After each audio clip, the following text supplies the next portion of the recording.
Hello, I am coming to you this afternoon from the chapel here at the Chesapeake Conference.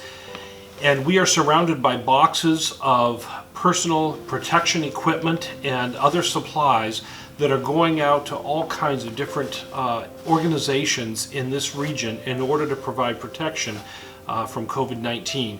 We have all kinds of supplies that have come into various centers around the conference, and then they come here and get redistributed to help people who are needing to protect themselves. This is a time when people are feeling a much greater need for protection. There is a lot of reason why people are fearful about what may happen to them, about the uncertainties of the future. And I'm thankful that we have from the Lord a great deal of confidence that we can have from His promises. In fact, over and over throughout the Scriptures, we are told, do not fear, don't be afraid, because God understands that our inclination is to do just that. And I want to share with you a portion of a story where someone is told specifically not to be afraid.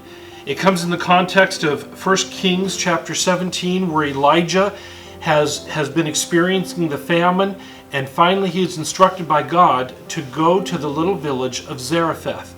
And as he's approaching the village, there on the outskirts of town, there's a widow and her son that are collecting sticks. And he approaches them and asks them for a drink of water, and then he adds to that request. He says, "Make me a small cake first." And the woman explains that she has just a little bit of flour and oil that are left, and she's getting ready to prepare her last meal. This woman is a realist. She recognizes that there is no Adventist community service that she can call and ask for food to be delivered to her home. There's no unemployment agency that she can go to in order to receive unemployment benefits. She's a widow, and she recognizes she's at the end of her rope. So she's ready to make the last meal, and she acknowledges that she and her son will then die. That is her game plan. She has no hope. And in that situation, Elijah speaks to her and says, "Do not fear." He offers her words of encouragement, but with that also comes the request that she would first use that little bit of flour and oil to make a small cake for him, and then, with what is left, make it for her son and herself. And he says that the God of Israel will be their provider. And sure enough, that's exactly what happens. She goes and she makes a small loaf of bread for Elijah. He eats it. She goes back, and miraculously, there is more flour, there is more oil.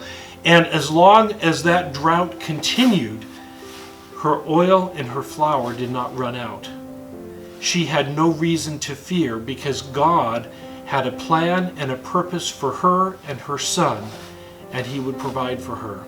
And it's the same way for us now. As we face uncertainties, we are tempted to fear day after day, not knowing what tomorrow holds.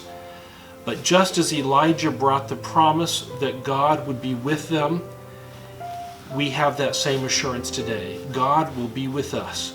God knows the future. He's prepared for the future. And His words to us, do not be afraid. Be of good courage. Be of good cheer, because God is our provider. God knows the future. He has good things in store for us. And so as you face the need for help of various kinds, recognize that our best source of help is Jesus Christ. May God bless you.